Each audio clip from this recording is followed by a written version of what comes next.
Écoute attentivement. Chaque nouvelle saison ne commence pas par une addition, elle commence par une suppression. Avant que Dieu ne crée le nouveau, il enlève d'abord l'ancien. La Bible déclare dans Genèse chapitre 1 que la terre était informe et vide et que les ténèbres couvraient la surface de l'abîme. Cela signifie qu'avant que l'ordre n'apparaisse, le désordre devait être traité. Avant que la lumière ne soit proclamée, les ténèbres devaient être confrontées. Avant que la structure ne se manifeste, le chaos devait être maîtrisé.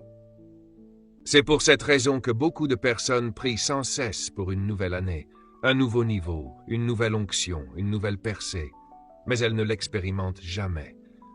Non pas parce que Dieu ne veut pas agir, mais parce qu'elles s'attachent encore à ce que la prochaine saison ne peut pas supporter. Écoute ceci très attentivement. Le futur ne fait aucune place au passé. Note bien ceci. Ce que tu refuses de supprimer finira par supprimer ta destinée.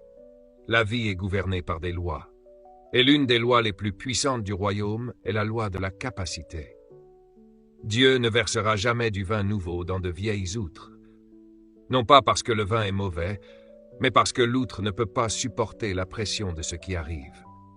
Beaucoup de personnes veulent le succès, mais ne veulent pas de la discipline nécessaire pour soutenir le succès. Elles veulent un but, mais refusent de lâcher les distractions qui diluent ce but. Elles veulent une destinée, mais continuent de négocier avec le confort. Laisse-moi t'expliquer ceci. Tout ce que Dieu crée est conçu avec un but précis. Le but est l'intention originelle du Créateur. Le but est la raison pour laquelle une chose existe. Tant que tu ne sais pas pourquoi quelque chose a été créé, tu en feras un mauvais usage. Le mauvais usage mène à l'abus, et l'abus conduit finalement à la destruction.